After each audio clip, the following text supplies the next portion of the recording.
एक बार की बात है, किसी जंगल में एक कौवा रहता था।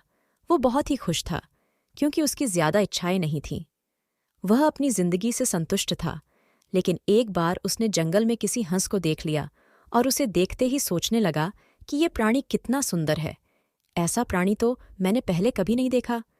इतना साफ और सफ़ेद।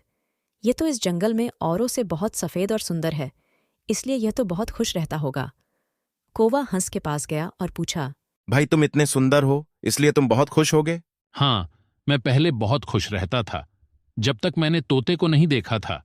उसे देखने के बाद से लगता है कि तोता धरती का सबसे सुंदर प्राणी है। हम दोनों के शरीर का तो एक ही रंग है, लेकिन तोते के शरीर पर दो दो रंग है। उसके गले में लाल रंग का घेरा और वो सूर्ख हरे रंग का था। सच में वो बेहद खूबसूरत था। अब कौवे ने सोचा कि हंस तो तोते को सबसे सुंदर बता रहा है, तो फिर उसे देखना होगा। कौवा तोते के पास गया और पूछा, भाई तुम दो दो रंग पाकर बड़े खुश होगे? हाँ, मैं तब तक खुश था जब तक मैंने मोर को नहीं देखा था। मेरे पास तो दो ही रंग हैं, लेकिन मोर के शरीर पर तो कई तरह के रंग हैं। अब कौवे ने सोचा, सबसे ज्यादा खुश कौन है, यह तो मैं पता करके ही रहूंगा। इसलिए अब मोर से मिलना ही पड़ेगा।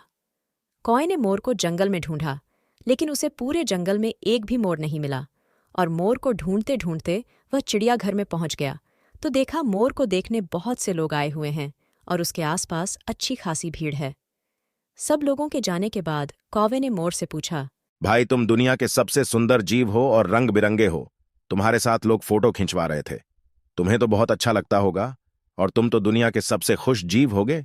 भाई, अगर सुंदर हूं तो भी क्या फर्क पड़ता है।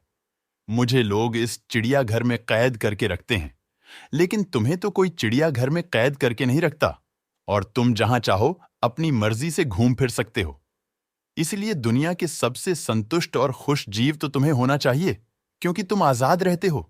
कौवा हैरान रह गया, क्योंकि उसके जीवन की अहमियत कोई दूसरा बता गया। दोस्तों, ऐसा ही हम लोग भी करते हैं। हम अपनी खुशियों और गुणों की तुलना दूसरों से करते हैं, ऐसे लोगों से जिनका रहन सहन का माहौल हमसे बिल्कुल अलग होता है। हमारी जिंदगी में बहुत सारी ऐसी चीजें होती हैं जो केवल हमारे पास है, लेकिन हम उसकी अहमियत समझकर खुश नहीं होते। लेकिन दूसरों की छोटी खुशी भी हमें बड़ी लगती है, जबकि हम अपनी बड़ी खुशियों को इग्नोर कर देते हैं।